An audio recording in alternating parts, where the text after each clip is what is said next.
안녕하세요. TV미술지식을 진행하고 있는 이동준이고요. 오늘은 제가 가장 좋아하는 그림, 올랭피아에 대한 이야기를 해보려고 하는데요.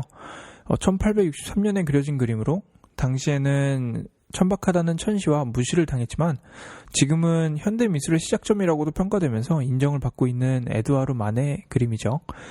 개인적으로 이 그림의 재미는 그림 자체의 겉모습보다 그림에 담겨있는 여러 가지 이야기들이라고 할 수 있을 것 같은데요.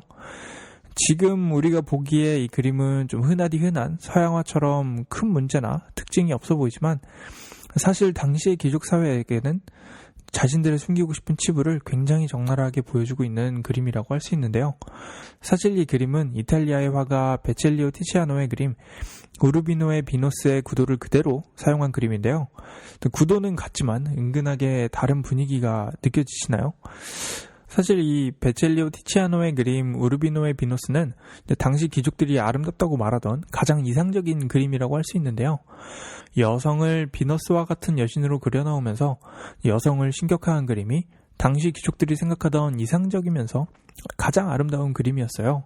근데 사실 그런 여신을 그릴 때 화가 앞에서 모델로 앉아있던 여성들은 거의 모두 이제 사창가의 여성이라는 재미난 모습도 존재하는데요.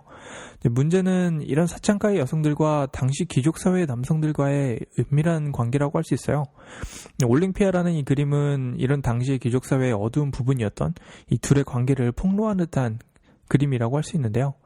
올랭피아라는 이 그림 위에 그려진 여성을 잘 살펴보시면 이제 목에 검은 줄과 팔목에 감겨져 있는 이제 특이한 팔찌를 볼 수가 있는데요. 이런 목걸이와 팔찌가 당시 사창가의 여성들을 상징하는 물건들이었다고 해요. 그리고 이런 사창가의 여성으로 추정되는 여성 뒤에는 또 흑인 노예로 보이는 여성이 꽃을 보여주고 있는데요. 사창가의 여성이 흑인 노예를 소유하고 있다는 점과 흑인 노예 여성이 꽃을 보여주고 있다는 점이 당시 사회의 모습을 적나라하게 보여주고 있다고 할 수 있는데요. 당시에 사창가 여성이 흑인의 노예를 소유할 수 있었던 이유는 이제 귀족 남성들의 후원 때문이라고 할 수 있어요. 일명 스폰서죠.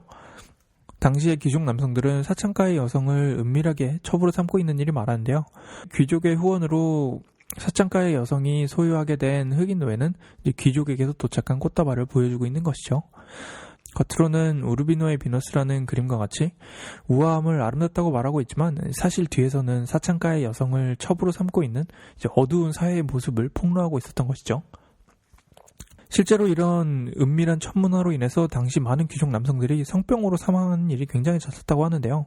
허례허식이 난무하던 당시 사회에서 자신들의 숨겨진 치부를 폭로하고 있는 이런 그림은 눈의 가시와 같은 존재라고 할 수 있었겠죠.